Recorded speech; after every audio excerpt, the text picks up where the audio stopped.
Okay, thank you very much. The meeting is now, the recording is now started. Just to say that the recording will be made available and uploaded to the council's YouTube channel in the next couple of days. Just to remind members today, if there are any technical difficulties with the meeting, we will ask the chairman to adjourn for a short period to enable any technical difficulties to be overcome.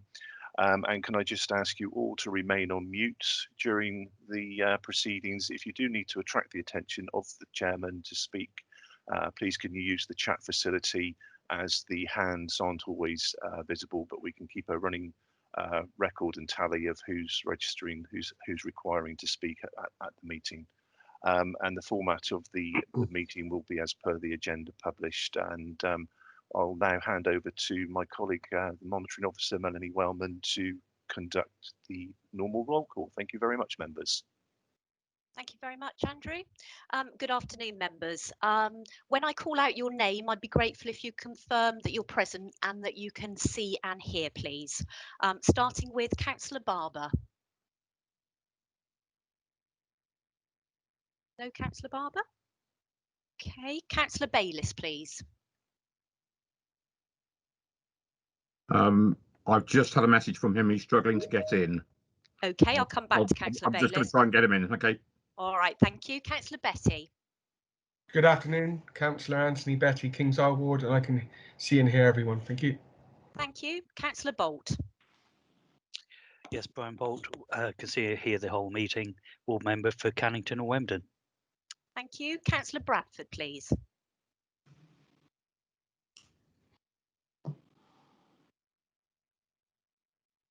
Councillor Bradford. I'll come back to Councillor Bradford. Councillor Bruce. I'm here now, sorry. Okay, Councillor Bradford. Right, good afternoon all members. Councillor Alan Bradford representing North Petherton, and I can hear and see everyone quite clearly. Thank you. Councillor Bruce. Afternoon everyone, Hilary Bruce, Bridgewater Fairfax Ward. I can see and hear everything. Thank you. Thank you. Councillor Caswell. Good afternoon, members. Mike Caswell, councillor for the Quantots Ward. I can clearly hear and see everything. Thank you. Councillor Clayton. Hi, Councillor Peter Clayton, Burnham North, Chairman of Sedgemoor District Council. I can see and hear anything. Thank you. Thank you. Councillor Cordiner. Afternoon, Councillor Julie Cordiner. Just to confirm, I can see and hear everything. Thank you. Thank you. Councillor Costello. Thank you. Councillor Costello, Ward Member Wedmore and Mark. I can see and hear you. Thank you. Thank you. Councillor Crowe. Councillor Barry Crowe, Puritan, Wallavington. I can see and hear everything. Thank you. Councillor Dudridge, please. Yeah, good afternoon. Councillor Dudridge, Bridgewater, Victoria Ward, and I can see and hear everything. Thank you. Councillor Dyer. Yes, Councillor Dyer, Cannington and Wemden. I can hear everything. I'm on the phone. Okay, thank you, Councillor Dyer. Councillor Facey, please. Yes, good afternoon, ma'am. Councillor Mike Facey, Bermondsey North. I can hear and see everybody. Thank you. Thank you. Councillor Filmer, please. Yeah, good afternoon. Councillor Bob Filmer from Knoll Ward, and I can see and hear everyone. Thank you. Thank you. Councillor Finneran. Good afternoon, Councillor Paul Finneran, Ward Member for Cheddar and Shipham, and I can see and hear everyone clearly. Thank you. Councillor Gilling, please. Councillor Gilling. Is that better? Yes, thank you. All right, Councillor Andrew Gilling, Ward Member for the Knoll Ward, can hear and see and everything. Thank you. Thank you. Councillor Glassford, please. Good afternoon, everyone. I'm Alec Glassford, Councillor for Fairfax Ward. I confirm I can see and hear everything. Thank you. Councillor Godwin Pearson. Good afternoon. Graham Godwin Pearson here from Axvale Ward. I can see and hear everything. Thank you. Councillor Granter, please. Yes, good afternoon, everyone. Councillor Graham Granter, representing Fairfax Ward in Bridgewater, and I can confirm I can see and hear everything loud and clear. Thank you. Thank you. Councillor Grimes. Good afternoon, everybody. Councillor Tony Grimes, Barrow and Breen, and I can see and hear everything. Thank you. Thank you. Councillor Harvey, please. Councillor Phil Harvey, Burnham Central. I can see and hear. Thank you. Thank you. Councillor Healy. Yes, good afternoon, ladies and gentlemen. Mark Healy, representing Puriton, Wellington and Cossington, and I can clearly see and hear everything. Thank you. Thank you. Councillor Hendry, please. Good afternoon, Councillor Alistair Hendry, Burnham-on-Sea Central, and I can confirm I can see and hear everything clearly. Thank you. Thank you. Councillor Hayward. Councillor Hayward. Okay, come back to that. Councillor Human. Councillor Will Human from Markham Wedmore, I can hear and see you clearly. Thank you. Councillor Keane.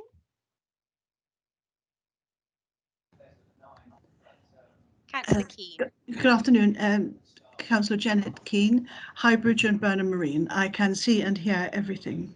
Thank you. Councillor Levy, please. Councillor Liz Levy, Hamp Ward. I confirm I can see and hear everything. Thank you. Councillor Lilly, please. Good afternoon, it's Councillor Lily of the Wyndham Ward. I confirm I can see and hear everything. Thank you. Thank you. Councillor Matthews. Yes, Councillor Matthews, Burnham, Marine and Highbridge. I confirm I can see and hear everything. Thank you. Councillor McGinty. Thank you. Good afternoon, Chairman. I can confirm that I can see and hear the meeting, and I am the leader of the council and the ward member for the East Poldens ward. Thank you. Councillor Methley. Councillor Lisa Methley for Cheddar and Shipham. I confirm that I can see and hear everything. Thank you. Councillor Pay, please. Good afternoon, Councillor for the Quantock Ward. I can confirm I can hear and see everything. Thank you. Thank you. Councillor Pearce, please. Yep, thank you. Councillor Cathy Pearce, Westover Ward, Bridgewater. I confirm I can see and hear everyone. Lovely, thank you. Councillor Perry, please. Yes, thank you. Councillor Liz Perry, representing the King's Isle Ward. I can confirm I can see and hear everything. Thank you. Thank you. Councillor Redmond, please. Hi, good afternoon. Councillor Lee Redmond, member for the Hamp Ward. I can see and hear everything. Thank you. Thank you.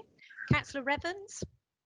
Good afternoon, colleagues. Councillor Bill Revens, representing North Petherton Ward and leader of the Liberal Democrat group. I'm confirming I can see and hear everything. Thank you. Thank you. Councillor Riches, please. Yes, good afternoon. Councillor Charlie Richards from Shipham and Cheddar. I can hear and see everything. Thank you.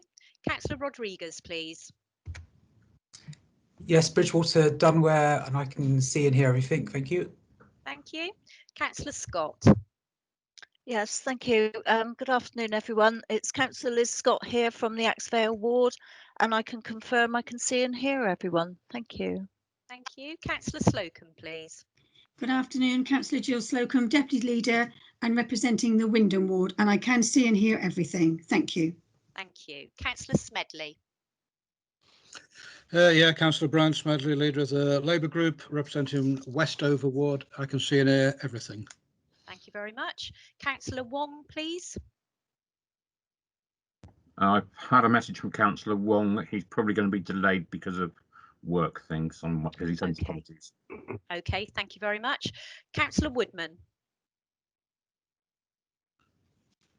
Councillor Woodman. Councillor Woodman, representing West Huntsville and Paulet, and yes, hear me? Can you hear me, Mel? Not particularly well. You were breaking up Can a you hear little me? bit. Yeah, I can hear you now. I'm sorry. Good. Councillor John Woodman, West Huntsville and Paulet, and I can see and hear you, even if you are struggling to see and hear me. Thank you very much. And if I can just go back, Councillor Barber, has Councillor Barber arrived? No. Okay, thank you. And finally, Councillor Bayliss.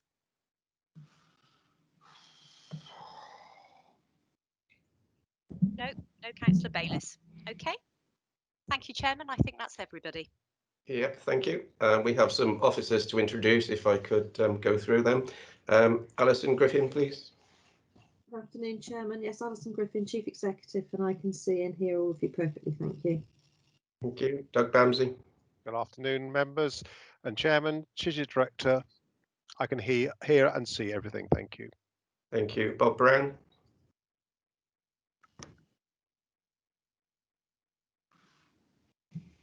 Good afternoon, everyone. Bob Brown, Strategic Director. I can see and hear everything. Thank you. Melanie Wellman. Thank you, Chairman. Yes, I can see and hear everything, and I'm the Assistant Director for Legal and Governance. Thank you. Thank you. Alison Turner. Good afternoon, everyone. I'm Alison Turner, Assistant Director for Finance and Property, and I can confirm that I can see and hear everything. And Andrew Melhuish. Yes, thank you very much, Chairman. Andrew Melhuish, Democratic Services Lead for the meeting today. I can see and hear everything loud and clear. Thank you. Thank you for that. We also have some external visitors from the LGA, plus members of the project team who will be assisting with any questions. Any other officers I've missed, please, Andrew? Is that it? No, that's okay. Thank you very much, Chairman. Sorry, it's Claire Fawn, Corporate Relations Manager. I can hear and see everything. Thank you. Excellent. Thank you, Claire.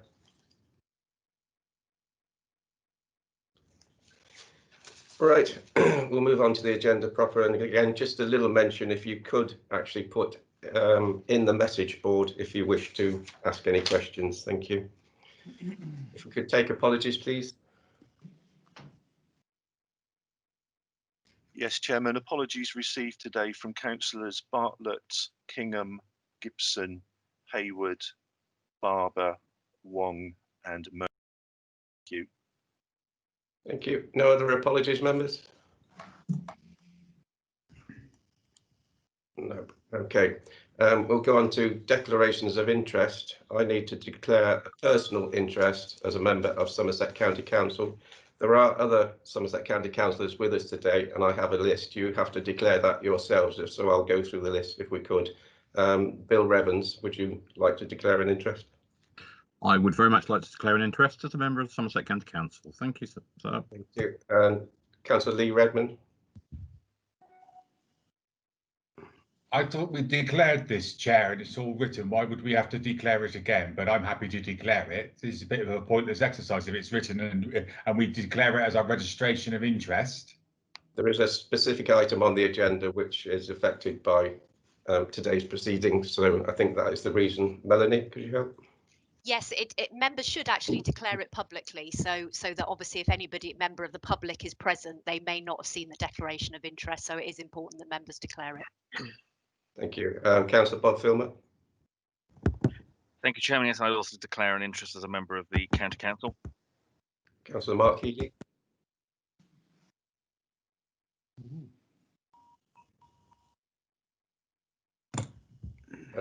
In the meantime, Councillor Mike Caswell. It is Caswell, Chairman. Yep. So yes, I declare as a member of Somerset County Council. Thank you. Councillor John Woodman. Declare an interest, Chair, a personal interest as a member of Somerset County Council. Thank you. Do we have Mark Healy back at all? Yes, sorry, Chairman. Yes, I'd like to declare an interest, being a member also of Somerset County Council, but also, Chairman, if I may, take the advantage of also declaring an interest on item 8.4 on the agenda, which is St John's Street Conservation Area. I have interest there, so I need to declare an interest, and I'd be grateful if the solicitor would guide me on that and guide the council. Thank you. Thank you, Melanie, if you'd like to. Yes, that would be a disclosable pecuniary interest, so Councillor Healy will leave the meeting at the appropriate time, please. Thank you very much. And we will give you a ring when you're able to join the meeting again. Thank you. Thank you, Chairman. Any other declarations of interest on the meeting? Councillor Caswell, you are sharing your screen. If you could possibly unshare, if that's... I don't appear to be doing that, Chairman. I may have to log out and come back in again. It's for some reason it's I've only got half a screen. I will log out and come back in again. Okay, thank you for that. And Councillor Alistair Hendry. Thank you, Mr. Chairman. I have to item 11.3 on the agenda. I have to declare an interest for DPI 26 Manor Road, Burnham-on-Sea. I have an interest in property. Thank you. And you will be leaving the meeting? Of course, no problem at all. Thank you. Any other declarations, members? No, I think that's it. We'll move on to Chairman's announcements. I've agreed that we will switch the items around 11.3 and 11.4, so 11.3 will now be the last item. Chairman's announcements. I've only attended one event recently, and that was the Bridgewater Christmas light switch on, which attracted 750,000 views, so that must have been successful, surely. Also, we have some long service awards. This is for employees of over 20 years service, and I'd like to congratulate Malcolm Moore, Eric Dyte, Stephen Howe from Clean Surrounds, David Coles from Environmental Health, Sadie Kirk from Revenues and Benefits, Christopher Pepin from Revenues and Benefits, Stuart Hulett from Planning, Sheena Spooner from Environmental Health, and Nicola Hunt from CCTV. So very well done to them. Appreciate all the work you've put in over a long period of time. Thank you very much. Hear, hear, Chairman. Thank you. Right, we'll move on to the item 4 on the agenda, public speaking. There is none today. So item 5, stronger Somerset proposals. You should all have received an email from Somerset County Council on this particular item, and they requested that you have this email, you read it, and you also should have a reply from the joint district councils in response to that email. So we'll move on then to that item, stronger Somerset proposals. We'll have a short presentation, hand over to Duncan McGinty to propose, and I believe Jill Sloker will be seconding this item. Thank you very much, Chairman. Yes, happy to propose the single recommendation before us today, which is to endorse the submission of the stronger Somerset proposal for the reform of local government, including the creation of 2 unitary councils within Somerset, to the Secretary of State for his decision. And in doing so, I beg leave to speak at a later point. Thank you. Councillor Slocum. Thank you, Mr. Chairman. I am more than happy to second this proposal. Thank you. Thank you. And we'll start the presentation. I believe is Dawn going to kick off first, or the Chief Executive? Would Alison like to speak? Nothing much to say other than to just welcome the team this afternoon. Some of our members will have heard the presentation on Friday evening, which I think went particularly well. I was very pleased with the presentation. This has been a joint effort with the programme team across all 4 districts. I'd just like to thank you.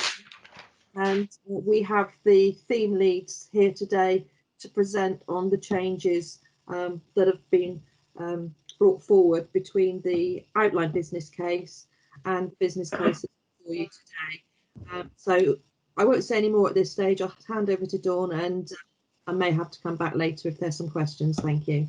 Thank you. Go straight to the agenda slide, please, Andrew.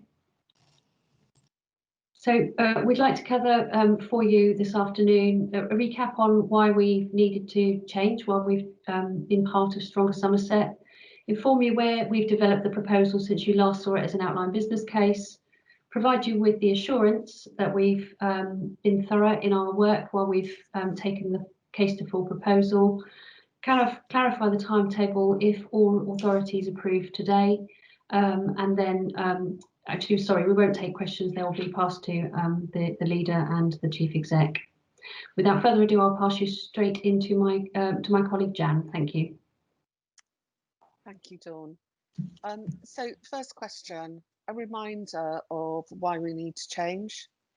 I'm sure you're all very well aware that there are key challenges to starting well, living well and ageing well in Somerset. Our young people experience deprivation. We have around 25% of children living in poverty in Somerset, and we have extraordinarily low social mobility. The West, what was formerly West Somerset, actually has the lowest social mobility out of 324 areas, really very low indeed. And the rest of the districts are also a long way down that table. clearly there is a national trend for older people to live longer, but they're not living well for longer. And there is a need to try and allow older people to get the care that they need, but to stay in their own homes, to live where they choose for longer. Generally speaking, our residents experience lower levels of prosperity, poorer life chances, greater isolation, and a lower quality of life than elsewhere. And in Sedgemoor, you'll be very well aware that our physical environment is vulnerable to the climate and ecology crisis. And generally speaking, we're in a low productivity, low skill, low wage economy. So the time is definitely right for a change. If we could move on to the next slide, please. So what's at the heart of our proposal is really 4 key priorities. The first is a fresh start for children's services and a more integrated local approach for adult services. A new relationship with our communities so that when others can do it well, we enable them to do that. Much greater opportunities for collaboration and integration with our partners, which will be coupled by strategic leadership from 2 new unitary authorities, Western and Eastern Somerset, and the potential for a combined authority to deliver the devolution that we'll be asking for. And the 4th is around growth, to deliver benefits to communities and ensuring a sustainable financial future for our county. So we're recommending a new approach, which will be around adopting leading practices for reform to make a very real difference to services and quality of life, but really doing that across a wider system, which brings councils, communities and other service providers together. And we are very much proposing a change in culture from a current arrangement for local government, which is quite centralised, directive, does to rather than doing with, and seeks compliance, to a system which is far more about the sharing of power, to listening to our communities, to working with them, and working across the wider system. And on that note, I'll pass over to my colleague, Kim Curry. Thank you, Jan, and good afternoon, everybody. What I intend to do in this slide is just to highlight the differences that we're putting forward from the document that you will have read as the outline business case and the full proposal, just so you can be aware of where we have shifted things very slightly. The main change is that the outline business case proposed 1 Director of Adult Social Services, or DAS, to cover both Eastern and Western Somerset councils. Having reviewed the statutory responsibilities, the scale of the task in Somerset with an ageing population, and the need to align very closely with the NHS in whatever way integrated care systems develop, the final proposal suggests that we have a DAS in each council, just to make sure that those statutory duties are executed in the right way, and that we have sufficient capacity and experience to make sure that adult services flourish in those councils.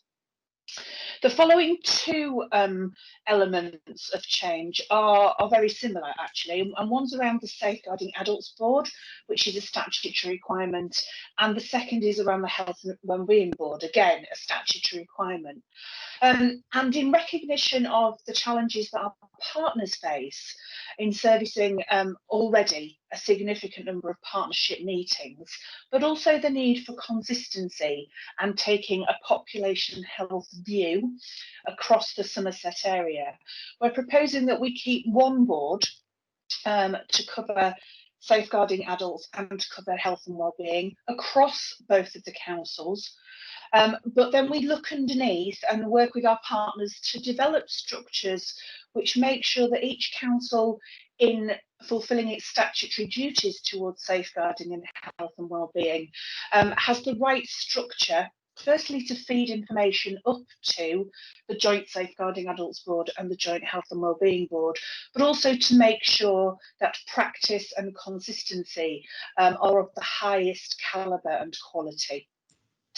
And finally, there was a reference in the outline business case to an alliance commissioning model, and that was in relation to our partnership with the CCG and the type of structure that we may use to take that partnership forward. That reference to an alliance commissioning model has been removed. And the reason it's been removed is because Somerset is some way behind other parts of the country in developing what is known as an ICS, so an integrated care system. It was only set up in shadow form in June this year. Other areas have had ICSs for some time longer, and it's not yet clear what the vision and the strategic direction is for that ICS. There's information just at a very high level. Similarly, we know that from certainly by 2022, CCGs will no longer exist. So to pin our colours to a particular model, so to pin our colours to a form before we've worked out the function, didn't feel like the sensible thing to do. And we need to work much more closely with our NHS partners. And certainly that's the message we've got through the engagement that we've done with them. So in summary, we are proposing additional investment in adult services, but over 5 years and over 10 years in particular, this will increase the projected net benefit. So I'm now going to hand over to my colleague Annie to talk about children and education services. Thank you.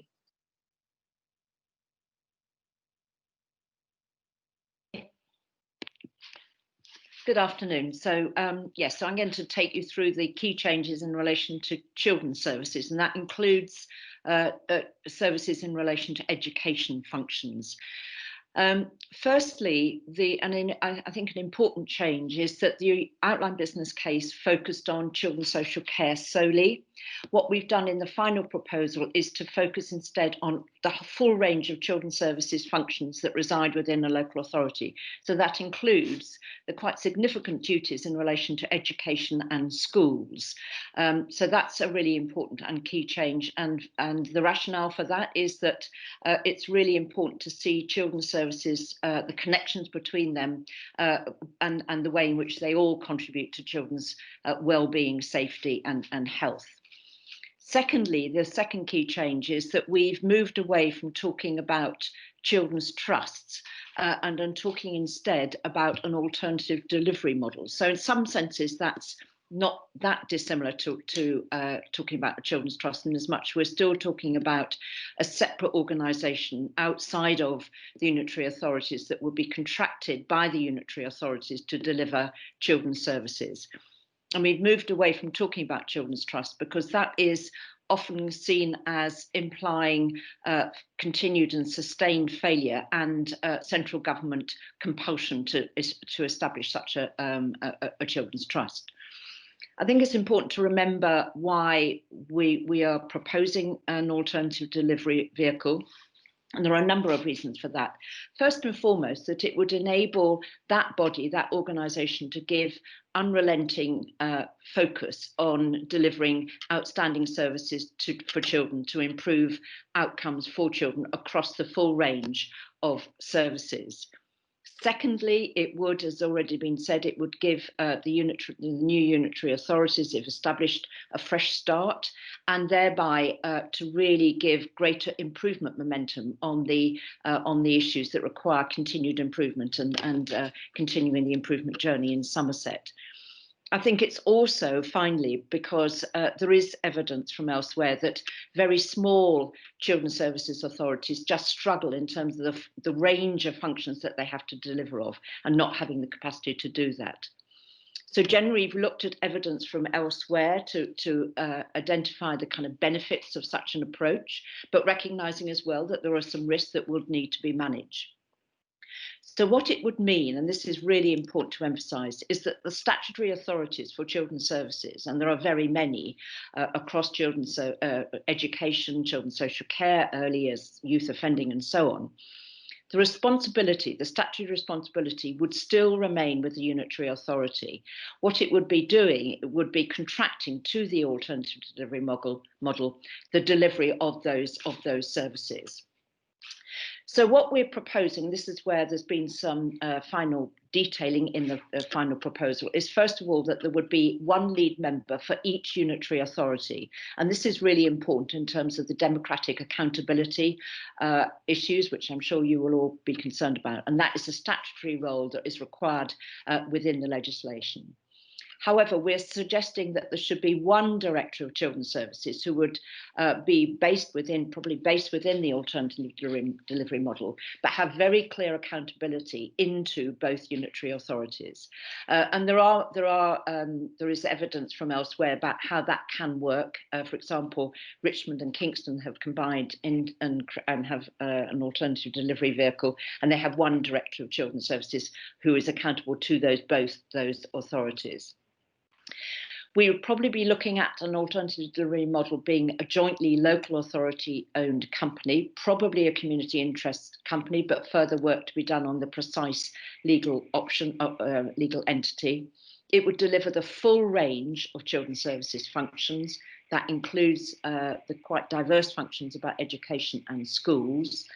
It would need to have, and there are models of, as I've said elsewhere, very clear democratic governance arrangements and very clear and robust contracting arrangements so that the accountabilities and responsibilities were clear and unambiguous.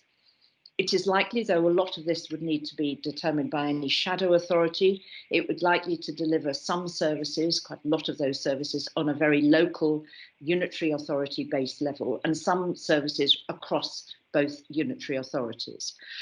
We would like, with adults, we would be proposing one Somerset Children's Safeguarding Children arrangements, and as also the Health and Wellbeing Board arrangements that Kim's just outlined.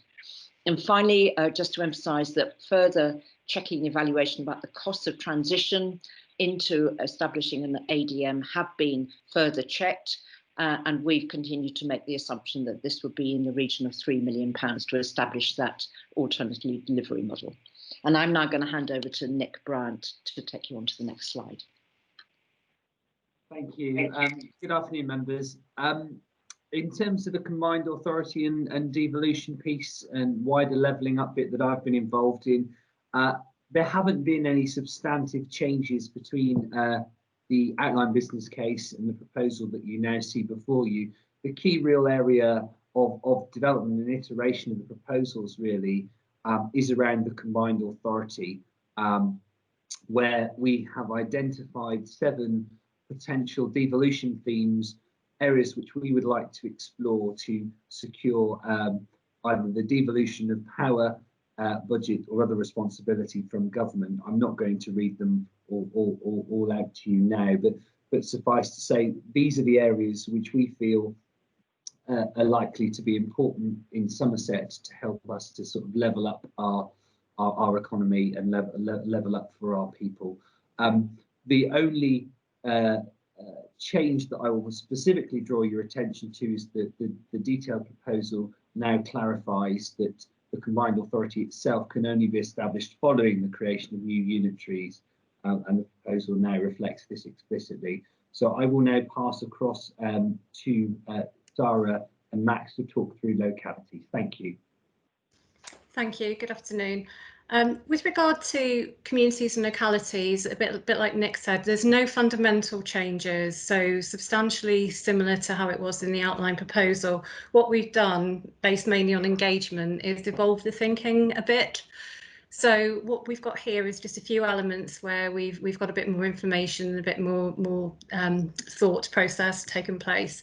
So in the outline proposal, there was the intention to develop a charter to act as a keystone of a new relationship with town and parish councils. What we've moved to is really to expand its role and purpose particularly as the foundation for a strong collaborative relationship between the unitaries and the town and parish councils. We've also clarified that it's not intended to be legally binding, but it will nonetheless be a statement of serious intent and would include the rights and responsibilities for all parties involved. Another element we've developed further is the plans for the community and devolution team, which will be obviously officers working with communities. This is a key part of the place-led approach and the Stronger Somerset commitment. The team would develop a multifaceted understanding of localities. They'd get to know the key stakeholders, the networks, the partnerships, and the relationships that are already in place. They would do this for a combination of evidence gathering and data analysis and engagement. They would act as a link between the local government tiers and other agencies, working closely with and through local ward councillors as well. They also will have a role in helping town and parish councils and potentially community groups access support and enabling services. And perhaps most key, they will be helping communities to develop locality agreements. I believe Max will say just a few words on the different types of locality agreements that we're envisaging. Yes, thank you, Sarah. So just to expand on that then, so one of the features of the original Stronger Somerset case was a desire to create locality agreements. And there, during the engagement we've had with town and parish councils, we've really discerned three types of locality agreement. So these agreements between the unitary authority and either an individual town or parish council or a collection of town and parish councils, depending on the focus. And there are really three types. So one is simply an agreement between the unitary authority and the town and parish council through the community development team to do work to really help develop the capability and capacity of an individual town and parish council. The second type of agreement would be to do with the devolution either of a specific service or area of a service or a specific asset. And the third would be an agreement probably with a collection of town and parish councils to try and improve outcomes for people. So, for example, to do work that might lead to less loneliness and isolation of older people, for example, and consequently deliver a benefit of there being less demand for services in the long term.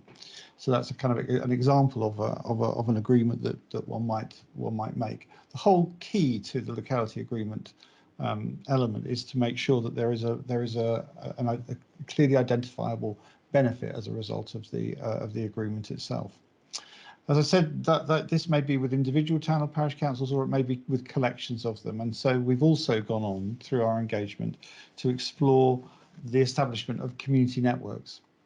In the original proposal, we talked about those being based on CCG or PCN or primary care network areas. However, in the engagement we've done, we have really discovered that there are already existing quite organic relationships which have grown up between parishes, which are currently delivering really vital initiatives and services in some areas, and we don't want to impose a geography which cuts across that. So we've decided not to do that, and within the formation of the shadow authority, ward members, therefore, in the new unitaries, will explore the relationships on the ground and decide what's necessary on the ground.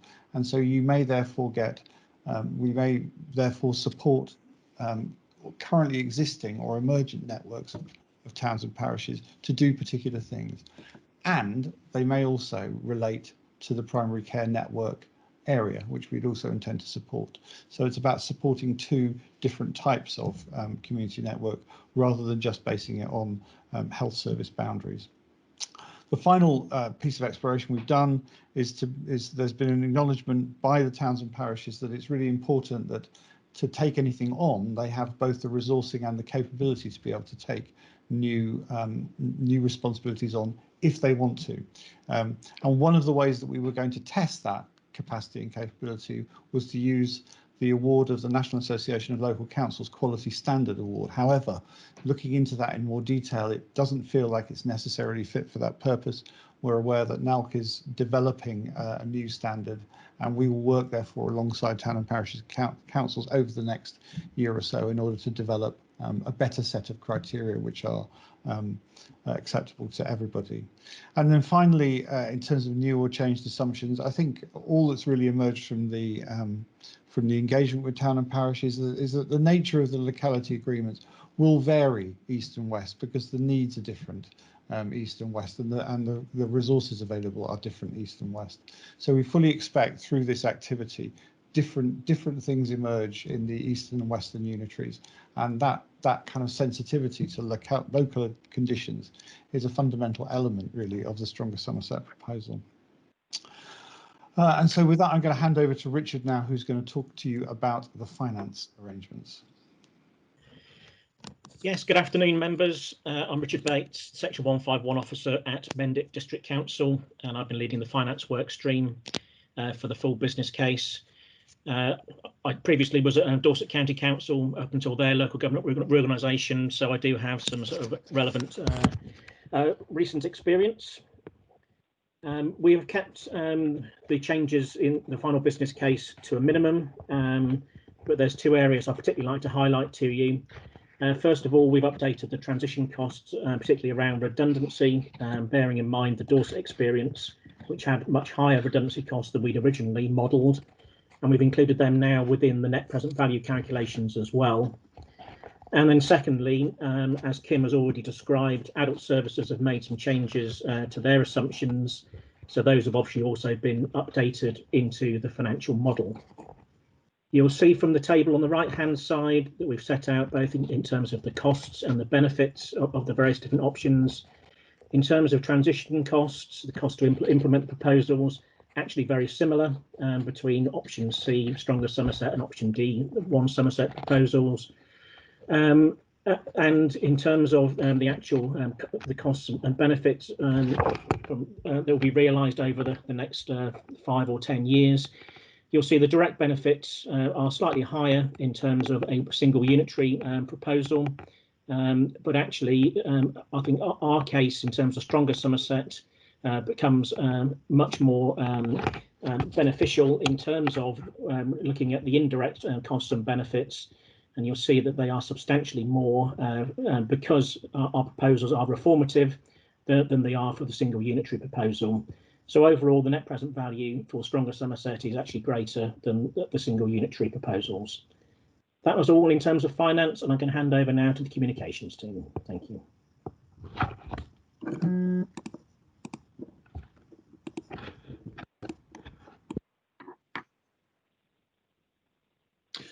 Good afternoon, members. I'm just going to run through quickly not all the activity that we've undertaken, but just that which will feature in the the full proposal, which is that activity which matches the Government Communications Service criteria, which is what we use to build our online and website campaign. There's a lot of other work is going on and still going on, engaging with the media, with staff, stakeholders, MPs and business and so on. But this is the evidenced activity that we've undertaken, which we can report in the same way that central government runs their campaigns. So using their metrics around Facebook and our own website around reach, engagement, site traffic and cost per acquisition, we outperformed all of the base level metrics as laid down by the GCS. And we also outperformed One Somerset by 10 to 1. And you can see that we reached 250,000 people who actually have seen something that we have posted online, and half of those shared or interacted with us, which is 70% of the audience in Somerset. And 15,000 of those people went and visited the website, and 5% of those people then took some action in relation to the website, either downloading the prospectus or feeding back or writing to their MP.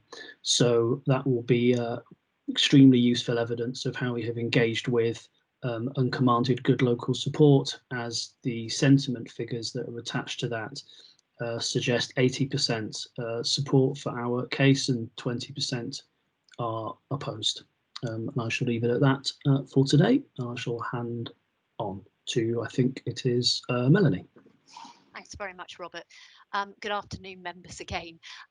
Yes, I've been the engagement lead, and as you've heard throughout the presentation, engagement has been a critical part of forming our proposals for the final business case. So we have a communications and engagement strategy which looks at our stakeholder management approach. So we've identified tiers of stakeholders. Tier 1 stakeholders are those who make the decision on the business case.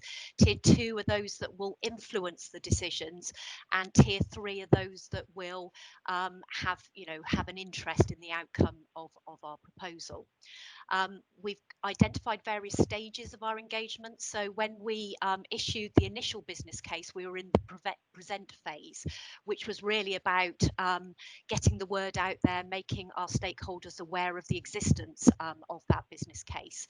The stage we've been in at the moment is the engage phase, which, as I've said, is a really important phase to help inform our business case, and I'll come on to what that has involved. The business case will also set out the engagement that we've conducted with members, staff and unions, and will continue to do with members, staff and unions. And we're also monitoring stakeholder sentiment, so particularly the tier 1 stakeholders. We're obviously looking at where they are and where they sit at the moment in terms of our proposal and monitoring that. So in the current stage, as well as carrying out an Ipsos Mori poll, doing a lot of work on our website, we've also carried out 20 engagement sessions across adults, children's, levelling up and localities. And that's involved inviting over 200 individuals and organisations, including such things as care providers, schools, town, parish councils, etc. A large list of organisations to those sessions, and they have been invaluable in feeding in and further refining the proposals that we have. The next stage, once we, if members approve the business case going forward, the next stage would be the persuade stage, where we would carry out more engagement sessions. We would continue working with partners, members, staff unions, etc., until we await the outcome of the decision from the MCHLG. That's it. Thank you very much.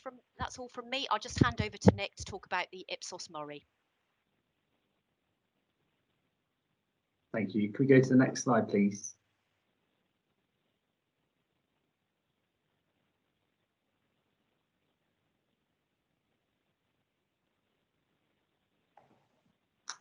Yeah, can we move across to the next slide, please, somebody? Andrew, are you there? Sorry, I'm just having a slight technical issue. Just bear with me 1 second. That's okay.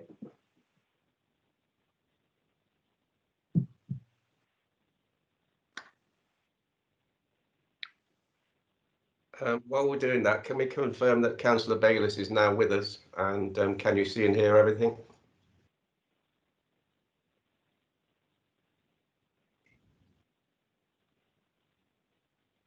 Is Councillor Bayliss present?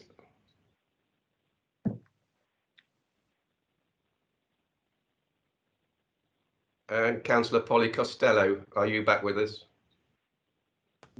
Yeah, I am, but there's all sorts of weird things going on here. All right, thank you.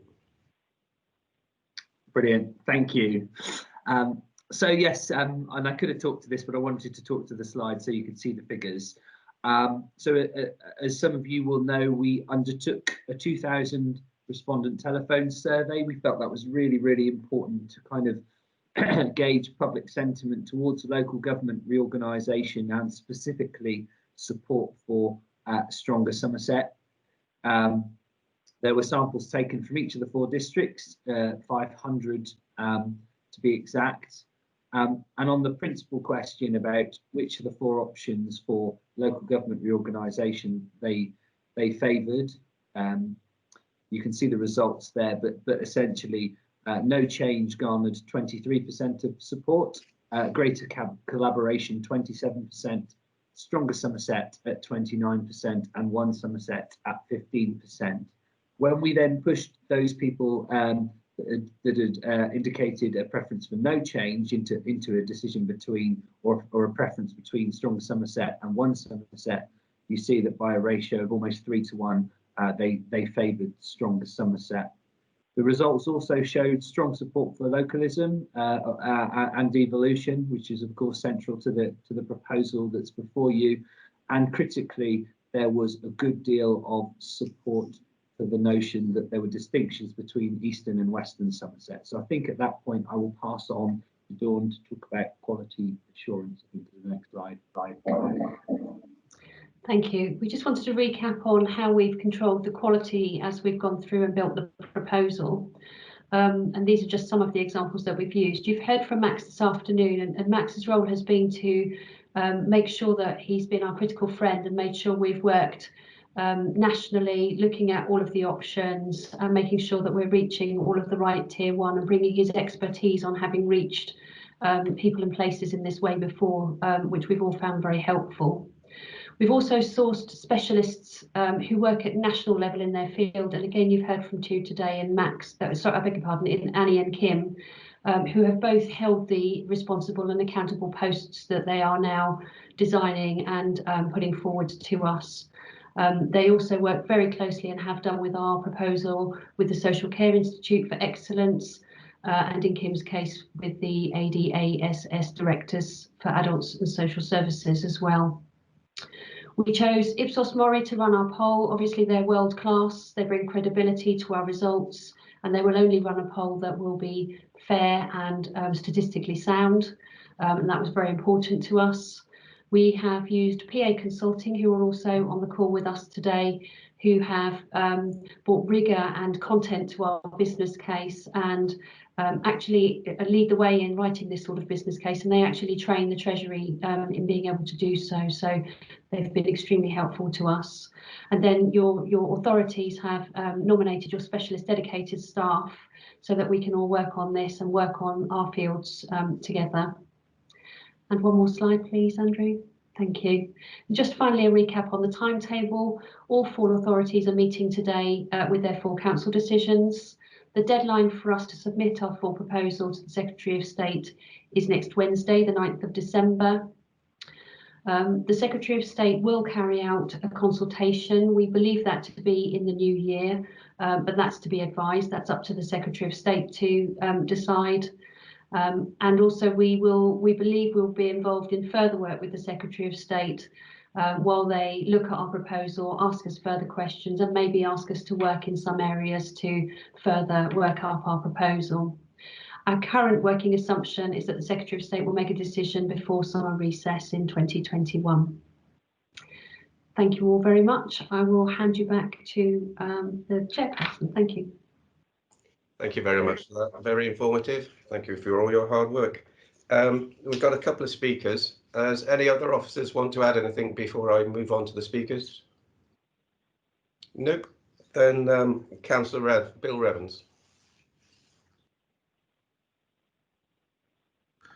Thank you very much, Mr. Chairman. First of all, a huge thank you to all the officers who've been involved with drawing up these proposals. They have gone into some considerable depth, and overall this is an excellent proposal that I think will bring about strategic reform for local government and improve services across the county. Mr. Chairman, first of all, may I ask whether we can have a named vote on this proposal, as with the decision in principle that we made a few councils meetings ago. I believe we need a certain number of people to indicate in the chat. Is that correct? That's correct. We need a proposer and a seconder and 6 others to put their names in the chat function if we could. I'm happy to second that motion, Chairman. Thank you. If 6 people would agree that.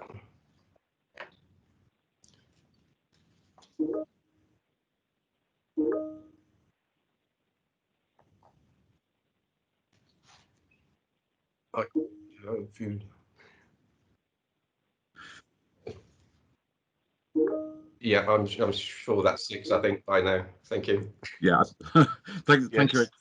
Happy to confirm, Chairman, that you have now the required number of councillors for a recorded vote at the end of the debate today. Thank you.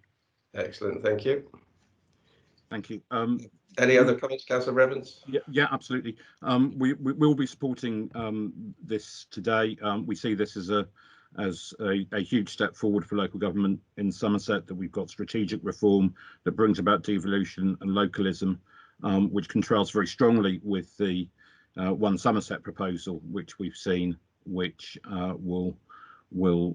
it just looks like how the county council want to run district council services and by proxy get their hands on district council reserves. So I think it is head and shoulders above the One Somerset proposal. However, I go back to the original point that I made when this was first raised. This is so much not the right time to be doing this, but hey, we are where we are. I do have concerns over the ADM for children's services still. I am concerned that this does sound like a form of outsourcing. I know that there is more detail to come, and I look forward to reading that and understanding that a little bit more. And I would ask, having spoken to senior staff at the county council, that we engage properly with those people who are working with these services at the moment in this county. They are more than happy to provide professional advice and guidance to the people who are drawing up these proposals, even if they work for the other side of this debate. And my last question or point is, I read a very interesting speech from Mr. Ian Littlegranger in Parliament yesterday, which had some very interesting and colourful language, which I'm not sure I would repeat without the benefits of parliamentary privilege.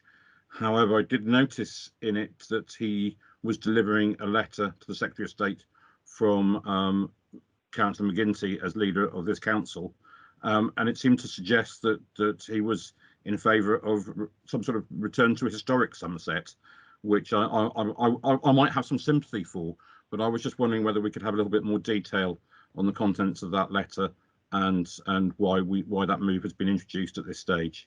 Thank you very much, Mr. Chairman. Thank you. Councillor McGuinty, do you want to comment on that now? Or... Yes, I'm quite happy to, Chairman. I must admit I hadn't quite got round to listening to the playback of the Westminster Hall debate yet, but the letter that I understand that the MP for Bridgewater had was one that I sent to Rob Jenrick, who wanted some more detail on how a combined authority could work on the old historic boundary of Somerset. It was nothing more, nothing less than that, and it fully complies with the Stronger Somerset business case. And if people would like a copy of that letter, I'm sure we can make one available. Excellent. Thank you for that. Councillor Brian Smedley. Yeah, thanks. So look, the Labour group are happy to support this Stronger Somerset business case going forward. And we did raise some concerns originally about the delivery of adult and children's care services. And we're concerned that the alternative delivery model mustn't be just seen as a children's trust by any other name. And a key to the reassurance in that respect is that the membership should be made of local authority directors and local people. And I reckon that assurance has been there, including some added mitigation, which is visible in the final business case. And I think today's presentation did reassure us about that, so we welcome that. The point is that the One Somerset business case, which was submitted originally, it is a big step backwards in terms of local government, and as such it has to be stopped. A more local, more democratic solution needs to be found, which reflects the multitude of interests across the correct geography and at the right levels. And One Somerset just doesn't offer that. So it simply offers an over-large authority with less accountability and representation that's too remote. So the welcome solution that's been provided by Stronger Somerset, which crucially means, as said today, stronger towns and parishes through the locality agreements and so on, and with that inevitable mix of a variety of politics at various levels, not one big overweening monolith. Stronger Somerset appears to have a cross-party support from the four main party groups. And also, if the indicated level of public support suggested by Nick Bryant today is correct, then we were right there as well. So I want to commend the approach of the leader here at Sedgemoor and members standing up for this proposal, even though it might mean a less certain political future for them. But that's good, because the smaller the representational base, the more variety of political viewpoints, community to community and ward to ward, and that's the essence of democracy here. But I have to add a word of caution following on from what Councillor Evans said a minute ago. It's never easy, and in fact almost unheard of, to be on the same side as Ian Littlegranger in an argument, for me at least. And although we might support the same solution for local government, I can't help being very, very worried every time he opens his mouth on this subject. As has been mentioned, he did speak in Parliament yesterday about this and ostensibly to support the case. And you don't need to listen to the recording of that. It's in Hansard. It's there for everybody to see. And I definitely don't want to get involved in Conservative Party infighting, although he doesn't seem to mind about that. But I generally commend the Sedgemoor leader and members for taking a strong, open and moral position on opposing one Somerset and working to bring about a stronger Somerset, because it's clearly fairer, more pluralistic and democratic approach to this. But can I urge him in doing this to try to rein in these unhelpful utterances from Littlegranger? I mean, you know, they're not just inside his head, they're in public as well, remember.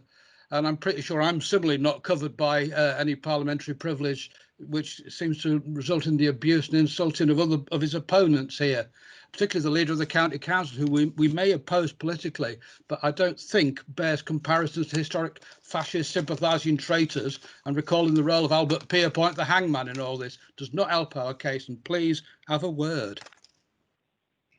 Thank you for that, Brian. Councillor Slocum. Thank you, Mr. Chairman. I just would like to respond first to Councillor Smedley. You know, he only knows too well what it's like to have an opposition government saying various things, and I think that we should just we have freedom of speech, so I think that's a good thing. I would like to get back to the business of saying that I would like to thank. I think the collaborative working with our districts just goes to show how strong we can be. And I think that we in Sedgemoor are a very strong council. We work together, and I think with our districts we will go forward and to develop the model to reform the local government fit for the 21st century. And Stronger Somerset is the way to go to give us the stronger councils. So I thank every officer. Many officers are not speaking today, but have played a very, very big role in this. And I would like to thank you all. I think it's a great thing. And let's look forward to the new reforms, the new way forward. And do it collaboratively together. That's what we need to be. Thank you. Thank you, Leader. Councillor McGinty. Yes, thank you, Chairman. Well, I'd just like to thank everyone for their comments so far and for the massive workload that's been undertaken by officers from all local authorities and specialists around the country. Just to remind members that what we're doing here today is hopefully endorsing the submission of the Stronger Somerset business case to the Secretary of State. This is perhaps one step along the road, and following the Secretary of State's deliberations, we will no doubt be refining the bid more fully. I would also like to say in response to Councillor Smedley that I am in contact with our MP, and he is a man of his own opinions, and I respect him for that. And certainly he does go about things in an unusual and an individualistic manner, which we probably wouldn't pursue ourselves. But I would like to reiterate what Councillor Smedley has said. This has been a massive collaboration over all parties throughout the current county of Somerset, and I think because of that it is stronger for in its outcome. So I would leave it at that at the moment, but I take the points that have been made so far and thank members for them.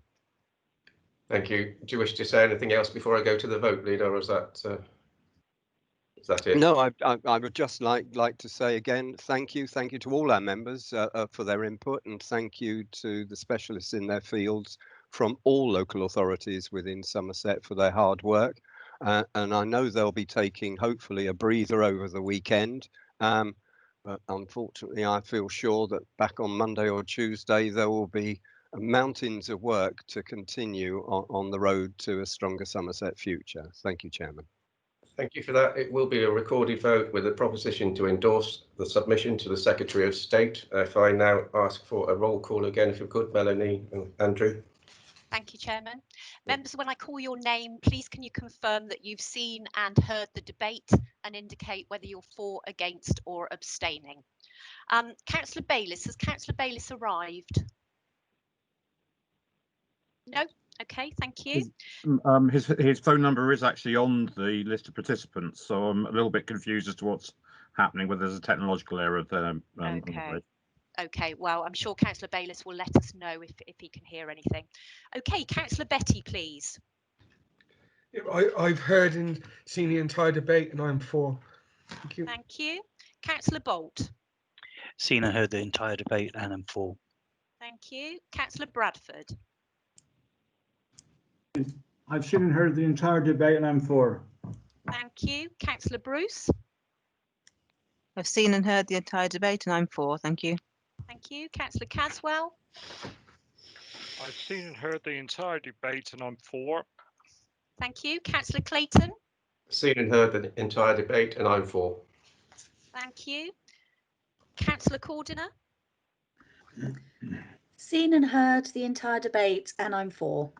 Thank you. Councillor Costello. I missed a bit of the presentation, but I've seen and heard the whole debate and I'm for. Does that work? So yeah, as long as it was you've only missed a very small part, then I'm happy that you can take Yeah, part. it was at the presentation at the very beginning. Okay, all right. And sorry, what did you say your vote I'm was? I missed for. that. Thank you. Thank you very much. Councillor Crowe. Councillor Crowe, please.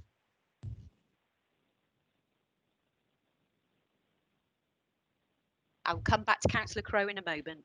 Councillor Dudridge. I've seen and heard the whole debate and I'm for. Thank you. Councillor Dyer. Yeah, I heard all bar about 5 minutes of the debate, and if that's acceptable, I'm for. Of the not debate, discussion, the presentation. Sorry. Okay. Did you attend the members' briefing? No, I didn't, but I have seen the various papers. Right. Okay, that's fine. Okay, thank you, Councillor Dyer. Councillor Facey. Yes, seen and heard the whole debate and I'm for. Thank you. Councillor Filmer. Yeah, I've seen and heard the whole debate and I'm also for.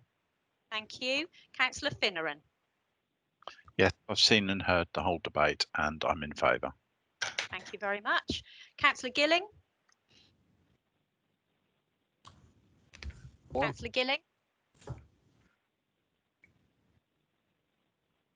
No Councillor Gilling. Okay. Councillor Glassford. Thank you. I've seen and heard the whole debate and I am for. Thank you. Councillor Godwin Pearson. Thank you. I've seen and heard the debate and I'm for. Thank you. Councillor Granter. Yes, thank you. Yes, I've seen and heard all of the debate and I am for, but I just hope it will be a good deal for the ratepayers of Bridgewater and of Somerset. Thank you. Okay, thank you. Councillor Grimes. Thank you. Seen and heard the whole debate and I'm for. Thank you. Thank you. Councillor Harvey. I've seen and heard the whole debate and I am in favour. Thank you. Councillor Healy. Yes, I've seen and heard the whole debate and I'm for. Thank you. Thank you. Councillor Hendry. Can confirm I've seen and heard everything and yes, I'm for. Thank you. Thank you. Councillor Human.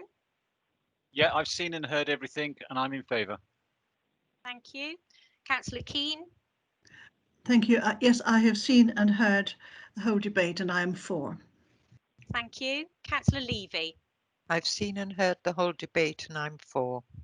Thank you. Councillor Lilly. Hi, yes, I've seen and heard the whole debate and I'm for. Thank you. Thank you. Councillor Matthews, please. Yes, I've seen and heard the whole debate and I'm for. Thank you. Councillor McGuinty. Thank you. I've seen and heard the whole debate and I'm for. Thank you. Councillor Methley. Thank you. I've seen and heard the whole debate and I'm for. Thank you. Councillor Pay. I've seen and heard the entire debate and I'm for. Thank you. Councillor Pearce. Yes, I've seen and heard the whole debate and I am for. Thank you. Councillor Perry? Yes, thank you. I've seen and heard the whole debate and I'm for. Okay. Councillor Redman? Yes, I've seen and heard the whole debate and I'm for. Thank you. Councillor Revens? Confirming I've seen and heard the whole debate and my vote is in favour of the proposal. Thank you very much. Thank you. Councillor Riches? Yes, I've seen and heard the debate and I vote for. Thank you. Councillor Rodriguez? Yes, I've seen and heard the whole debate and I'm for. Thank you. Councillor Scott? Yes, I've seen and heard the whole debate and I'm for. Thank you. Thank you. Councillor Slocum? Hello, I've seen and heard the whole debate and I'm very much for. Thank you. Councillor Smedley? I've seen and heard the whole debate and I'm for. Thank you. Councillor Wong didn't arrive, did he? No. And Councillor Woodman, please. I've seen and heard the whole debate and I abstain. Thank you very much. And if I could just go back to Councillor Crowe. I've seen and heard the whole debate and I'm for. And thank you. And finally, Councillor Gilling. Thank you. I've seen and heard the entire debate and I'm for. Thank you very much. I think that's probably obvious, the outcome, but I will hand back over to Mr. Melhuish to announce that.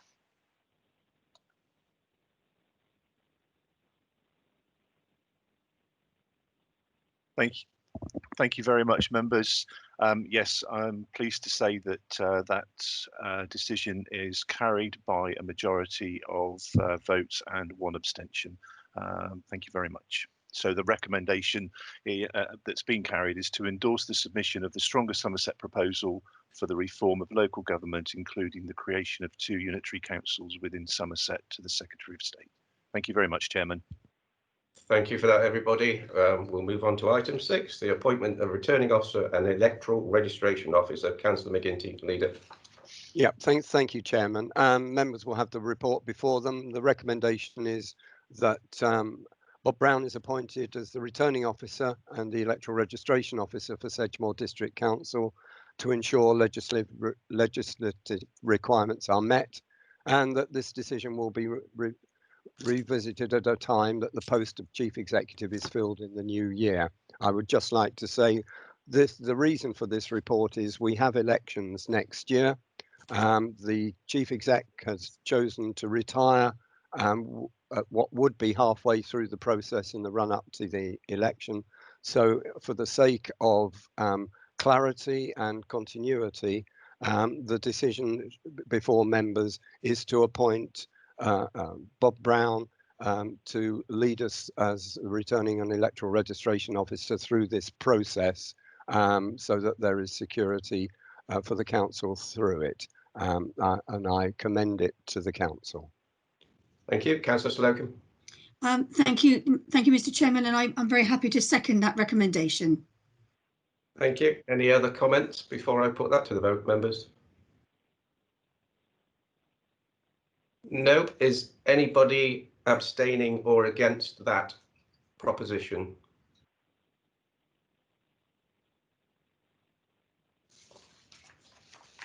And I will take that as being unanimous in favour. Thank you very much, members.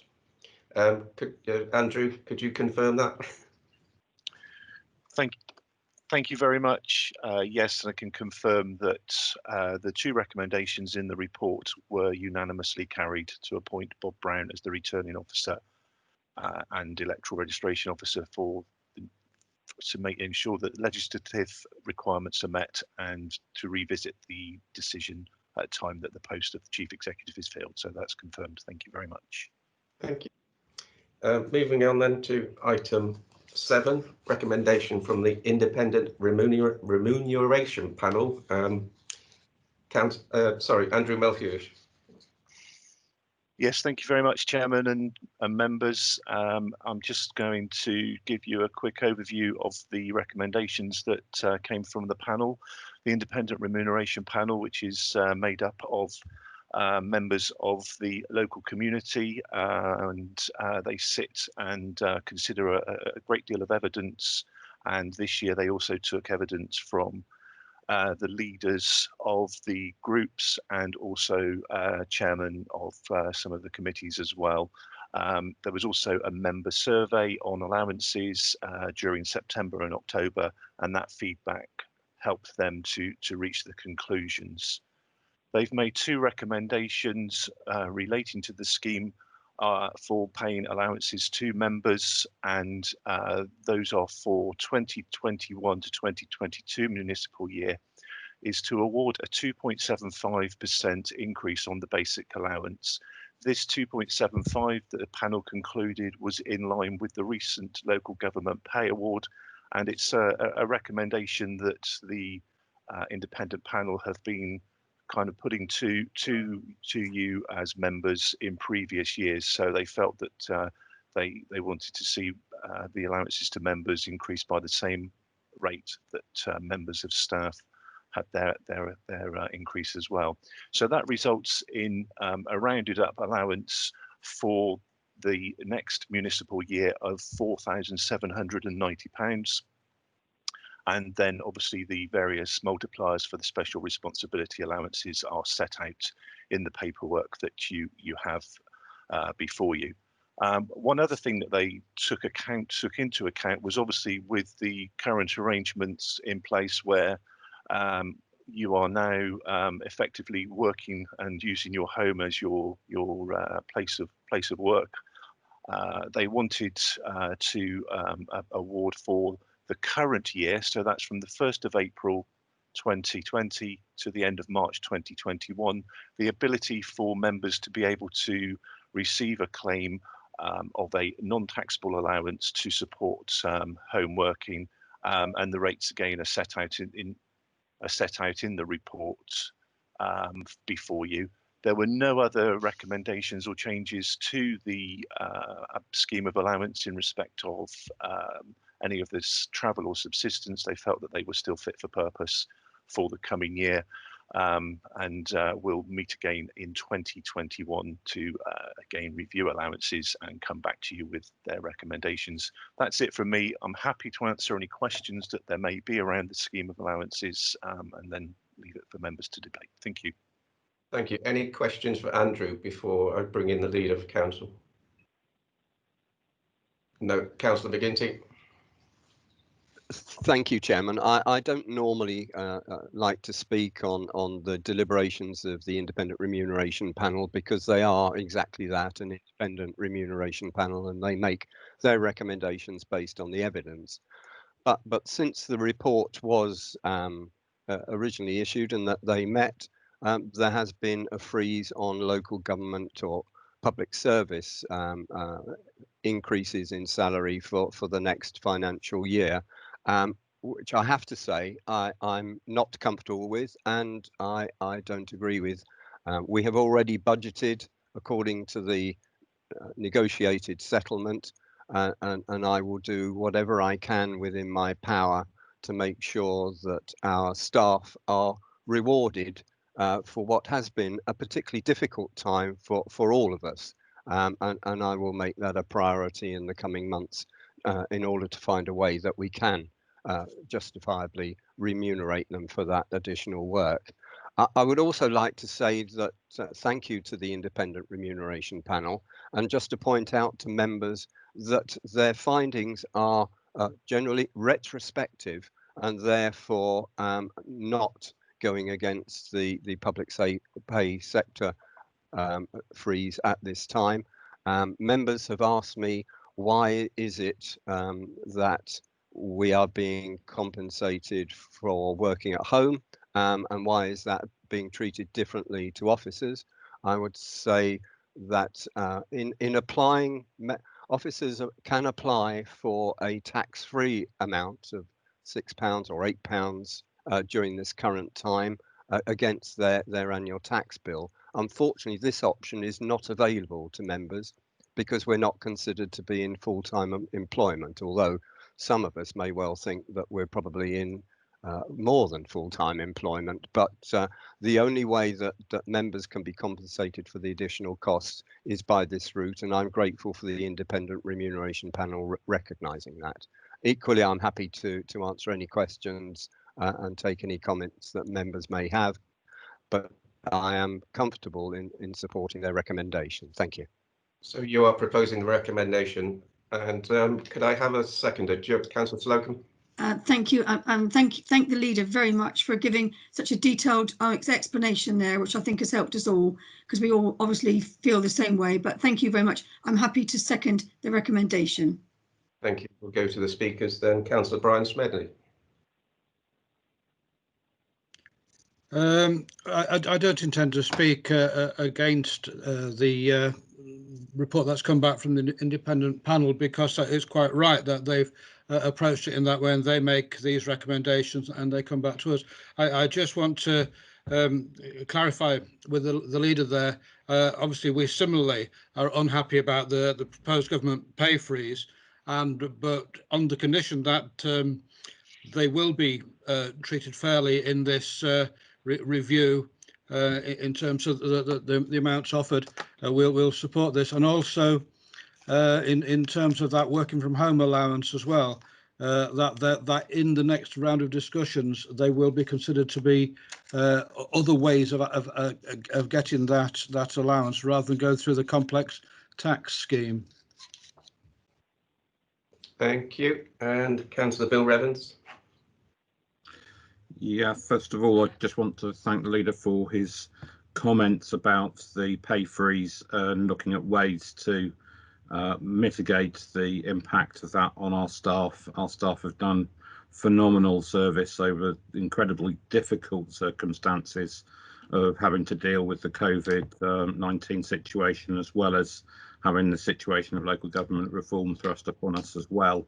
To me, it seems like setting totally the wrong message for us to vote for this at this time. And however, we will abstain on this on this vote and wish you well. Okay, thank you for that. No other speakers in the chat, so I will. Oh, Councillor McGinty. Sorry, Chairman. Just in response to Councillor Smedley, I would just like to say that I understand that officers' terms and conditions of employment are being looked at, and hopefully that will feed into the process. It can't come under the independent remuneration panel because that's set up entirely for members, but I understand it will be looked at through the process of reviewing terms and conditions. Thank you, Chairman. Thank you. Then I will go to the vote. I've heard there will be some abstentions. If you could do that slowly. Councillor Revens, you're first. Any other abstentions or against, please? Councillor Harvey.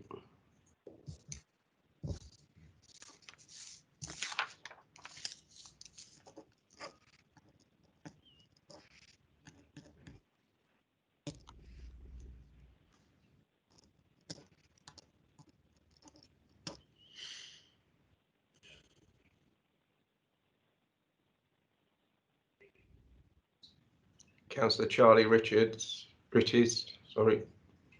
Councillor Lisa Methley. Councillor Bill Revens, Councillor Fuhavia. Those are the ones I've got so far. Any other abstentions or against, please? No. Over to Andrew to confirm that, if he could. Okay, yes, thank you very much, Chairman. There were 4 abstentions in the message there. So the decision, the recommendations from the Independent Remuneration Panel to support the scheme of allowances and to approve the allowances with the increase of 2.75 and the non-taxable allowance for home working are carried by a majority. Thank you. Thank you. We move on then to item 8, recommendations from the executive and other committees. Contract standing orders. I believe Councillor Julie Pay will be proposing this. Yeah, thank you, Chairman. I'd like to propose this recommendation and happy to take any questions. Thank you. And I've having a seconder for that. Is it Councillor Will Human? Yes, happy to second that. Thank you. Any comments, members? Yeah, we have one. Councillor McGinty.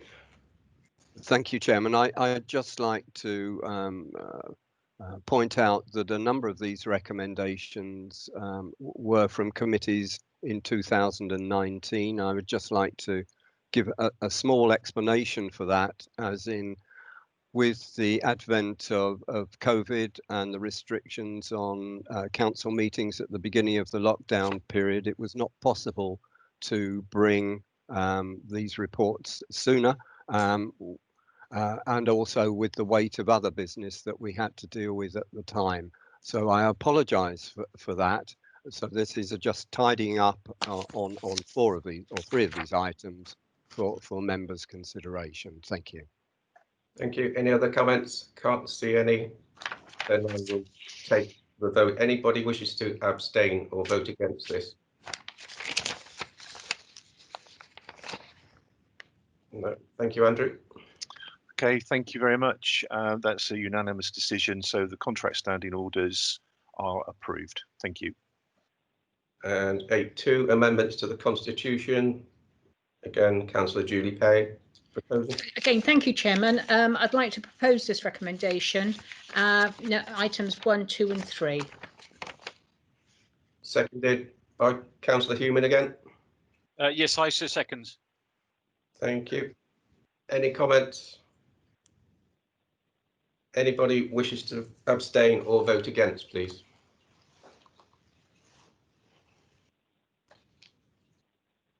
Thank you, Andrew.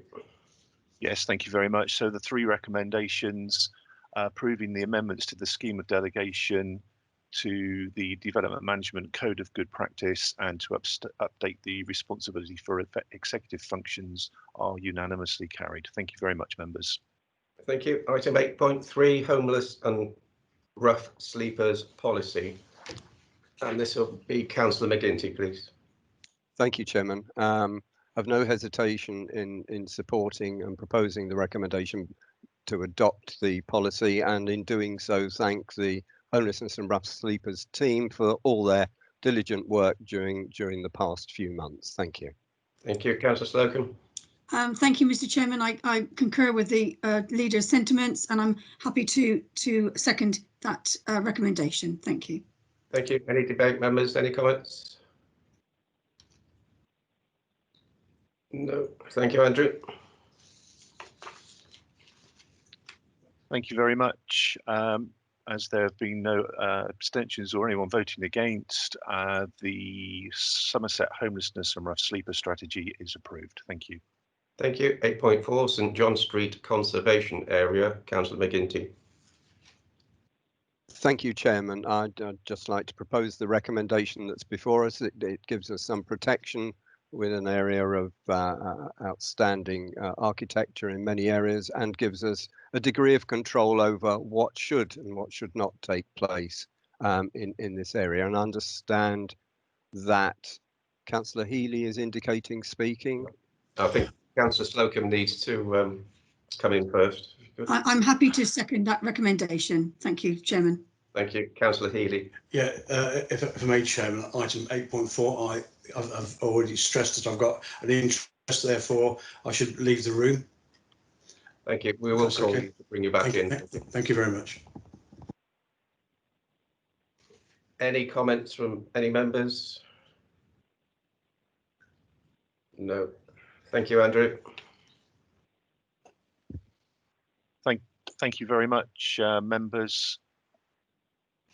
I'm pleased to confirm that's again a unanimous decision to adopt the Bridgewater St John Conservation Area Appraisal and Management Plan. And we'll just, if you could just bear with us, we'll just get Councillor Healy back into the room. Just one moment, please.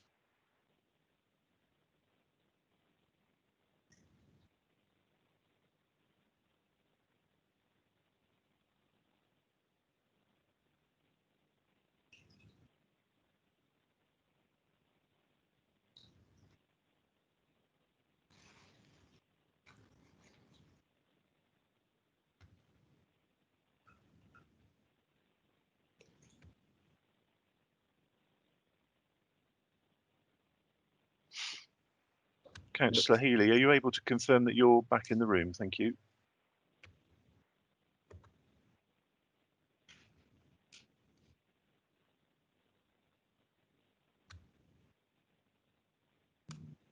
You're still muted at the moment, Mark, if you can hear us.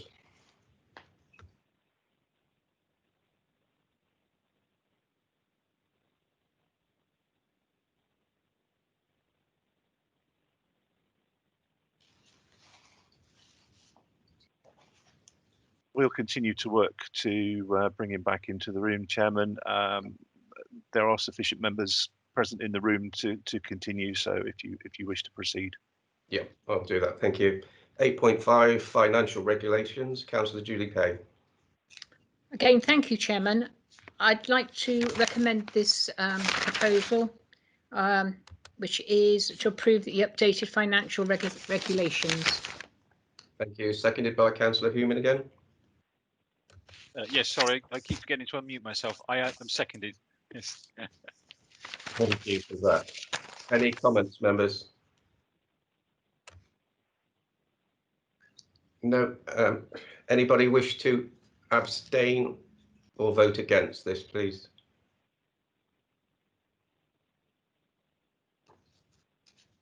No. Thank you, Andrew. Thank you very much, Chairman and members, and I'm pleased to confirm that the updated financial regulations are unanimously approved. Thank you. Thank you. Item 8.6, licensing of hackney carriage and private hire vehicles, drivers and operators. And Councillor Polly Costello, this one. Hello, yes, thank you. Very happy to propose these recommendations. And Barry Crowe is seconding, I believe. Is Barry here? That's correct, please. I second. Thank you. Thank you. Any debate, members? Any comments? No. So I'll take it to vote. Anybody wish to abstain or vote against this, please? No. Thank you, Andrew. Thank you very much, Chairman, members, and the motion to approve the policy for the licensing of hackney carriage and private hire vehicles, drivers and operators is approved, and that was a unanimous vote. Thank you. Thank you. Councillor Healy is now back with us. Thank you. Item 9, changes to committee places. Andrew Melchior, please.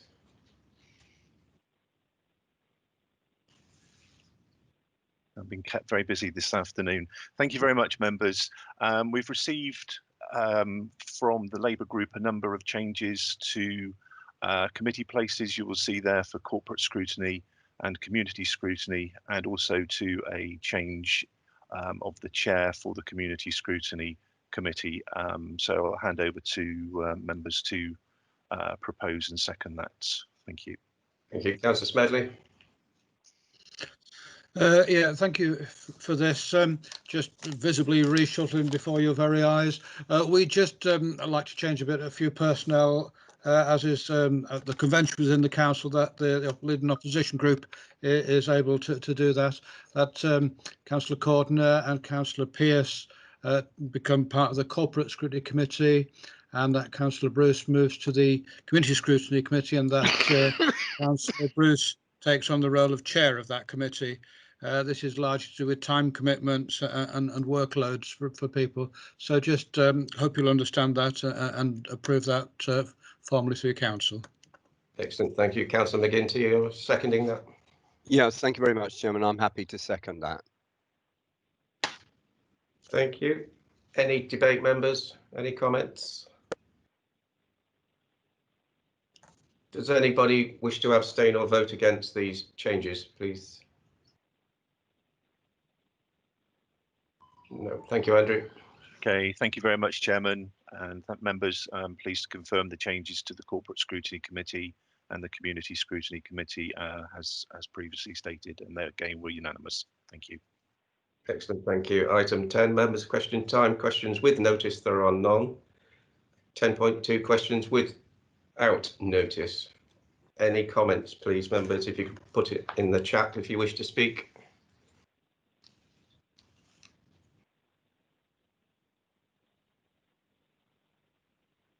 Doesn't appear to be any, so thank you very much, members. We'll move on. We need to move into the exempt session now. We need to exclude the public and press from the meeting, as the information contained in the next report is commercially sensitive in accordance with paragraph 3 of part 1 of the Schedule 12A of the Local Government Act 1972. Is that agreed, members?